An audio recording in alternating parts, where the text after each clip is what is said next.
మార్చి ముగింపు దశకు చేరుకుంది. ఆదాయ పన్ను శాఖ దాఖలు చేసే సమయం వచ్చింది. పన్ను చెల్లింపుదారులకు ప్రయోజనాలు చేకూరేందుకు ప్రభుత్వం ప్రత్యేక చొరవ తీసుకుంది.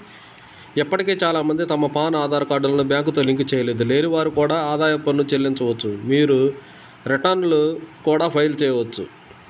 ఈ విషయాన్ని ఆదాయ పన్ను శాఖ ప్రకటించింది. ఆదాయ పన్ను శాఖ ప్రకారం ఆధార్, పాన్ కార్డుతో బ్యాంకు లింకు మాత్రమే కాకుండా పాన్ కార్డు చెల్లనిది అయినప్పటికీ ఆదాయ పన్ను దాఖలు చేయవచ్చు. అంతేకాకుండా ఆదాయ పన్ను ఫైల్ను జూలై 31, 2024 వరకు సమర్పించవచ్చు.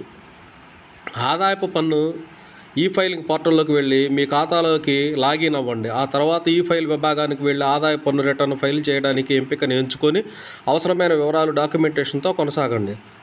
పాన్ డిజేబుల్ లేదా లింక్ చేయకుంటే మీరు అనేక సమస్యలను ఎదుర్కోవాల్సి వస్తుంది. మీరు ఇన్యాక్టివ్ పాన్తో income tax returns ITR file చేసినట్లయితే మీరు రిఫండ్ లేదా ఏమైనా రిఫండ్ వడ్డీకి క్లెయిమ్ చేయలేరు.